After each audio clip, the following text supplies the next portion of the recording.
Hi. So as Becky told you, my name is Sallie Ware. I'm a junior here, and I'm an undergrad student studying bioengineering. I have complete passion for what I study, and I also enjoy being part of a departmental club here on campus. I'm also a resident assistant, and I work with students in their first year experience, or freshmen as we like to call them. And I'm also part of the community service sorority on campus, and I take part in a diverse number of outreach opportunities. I'm in an incredible place here at Clemson. I'm surrounded by wonderful people that I love, and I have great opportunities for myself and my future. But it's taken me a long time to get to this point in my life. When I was 9, I was diagnosed with systemic lupus, a chronic autoimmune disease. When I was 11, my father committed suicide. And when I was 16, my mom came out to me as a lesbian. It's a whole lot. It's a whole slew of events that has completely changed the way that I look at life and relationships, everyday activity, and what's important to me. It's played a lot in my self-definition.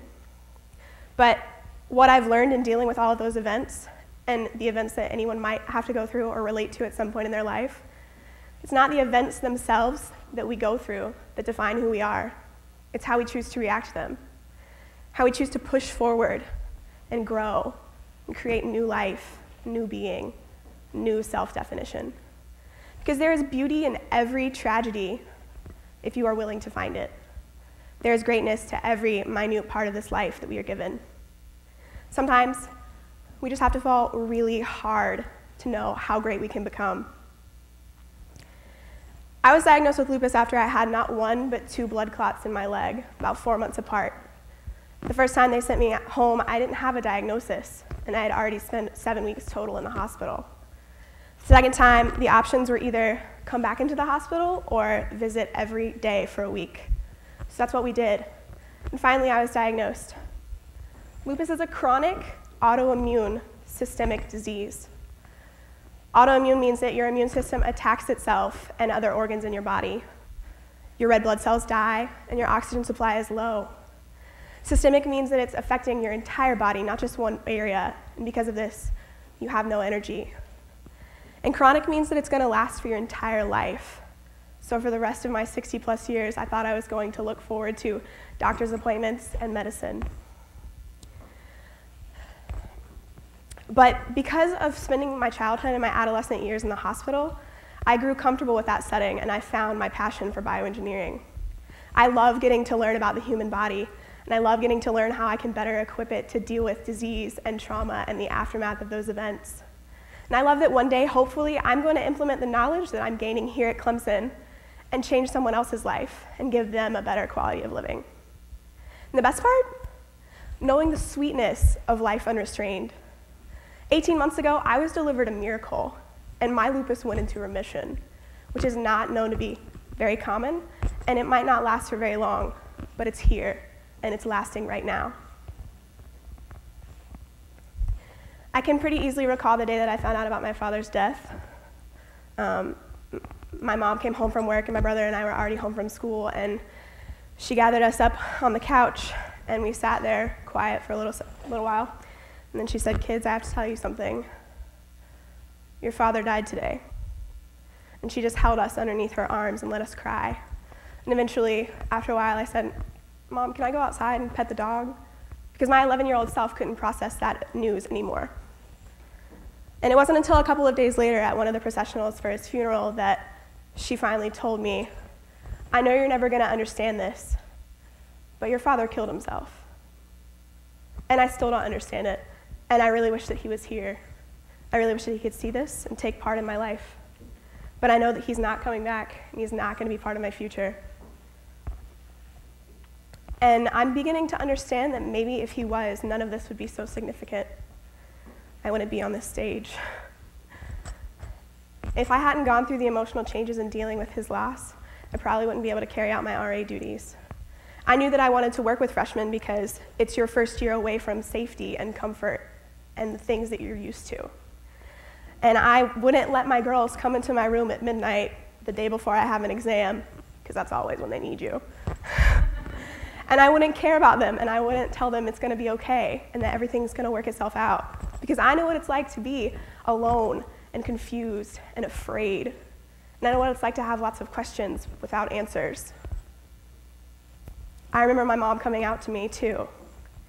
I was getting ready to study for my finals junior year, and I raised my voice at her and I yelled at her, Mom, geez, I'm so stressed out right now. This could not have worse timing. Like, my AP US History exam and my Chem 2 exams are coming up. Like, couldn't you just be a little respectful? But see, I already knew the truth of those words that came out of her lips before she even spoke them. The woman that she's actually been living with now for the past 7 years had, at that point, begun to spend increasingly more and more time at our house. Some nights she didn't leave. I wasn't really afraid of the fact that my mom was telling me that she was gay. It was more that it was a change, something new, something completely out of my control. But I'm not scared of that anymore either. The woman has actually taught me a whole lot, and I appreciate the fact that she's been in my life for so long. I love their relationship, and I love my gay family, because we've established a sense of normalcy too. We eat together. We go to church together. We go to the movies together. We laugh and we cry together when we get through the hard times, just like any other normal, heteronormal family. And because of the impact of my mother's orientation, I believe in the powers of love and equality more so than if I had continued to live in a normal household. I understand that love is at the basis of everything worth knowing and having. It is true and it is genuine. And we owe it not only to each other, but more importantly, to ourselves, no matter our own tragedies in life, no matter if we are still facing them or if they haven't come yet. Because I'm still facing these things every day.